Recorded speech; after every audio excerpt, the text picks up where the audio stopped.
Est à Monsieur Paul Christophe. Merci, Monsieur le Président. Mes chers collègues, ma question s'adresse à Monsieur le ministre de la Transition écologique et solidaire. J'y associe notre collègue Émilie Bonivard, mobilisée sur le même sujet. Monsieur le ministre, je souhaite attirer votre attention sur la situation des industries hyper électro-intensives, dites HEI. Ces industries se caractérisent par une utilisation très importante de l'électricité comme matière première, qui représente la part principale de leur coût de production, 30% en moyenne, et devient de fait le facteur prédominant de leur compétitivité. Elles concentrent 50 000 emplois sur 16 sites industriels, dont 3 sur le territoire dunkerquois que je partage avec mon collègue Christian Hutin, que j'associe à mon propos.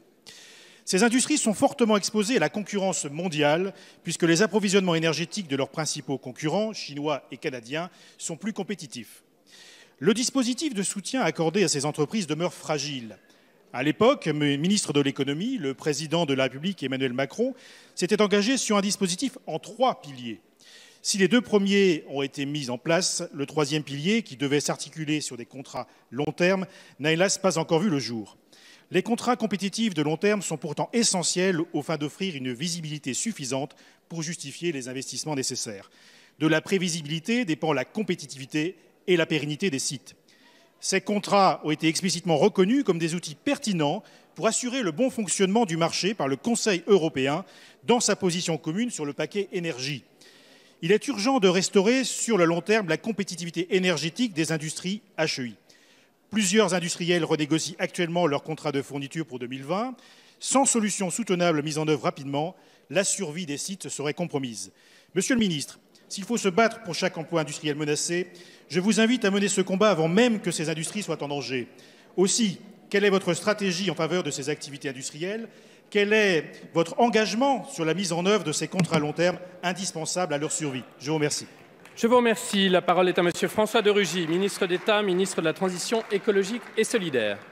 Merci, Monsieur le Président, Mesdames et Messieurs les députés, Monsieur le député Christophe.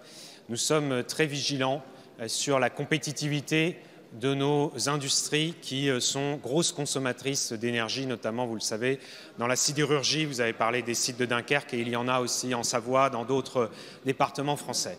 Nous avons donc un certain nombre de mécanismes qui ont été confortés au niveau européen et qui permettent de limiter le coût dans la production de l'énergie. Cela concerne tout d'abord la réduction sur le tarif d'utilisation des réseaux publics de l'électricité, plus connu parfois sous le nom de TURP.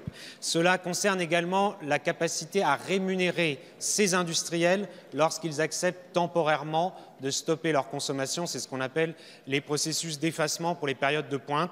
Cela marche très bien avec justement ces gros consommateurs. Il y a également une compensation pour les coûts carbone indirects de façon à lutter contre toute forme de délocalisation, car nous savons bien que si nous ne faisions rien, ce seraient des importations d'acier notamment ou d'aluminium en provenance de pays d'Asie où l'électricité est produite principalement avec du charbon.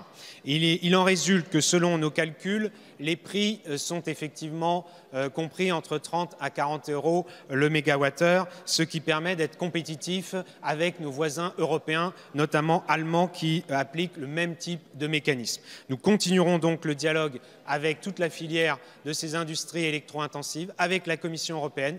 Et il se trouve que j'ai rencontré il y a peu de temps le président de l'UIMM, qui est aussi le dirigeant d'une grande entreprise sidérurgique française, et nous sommes convenus qu'il y avait un beau combat européen à mener sur la taxe carbone aux frontières par rapport aux industries, aux mêmes industries qui sont localisées dans des pays où on produit de l'électricité avec du charbon, en Asie notamment.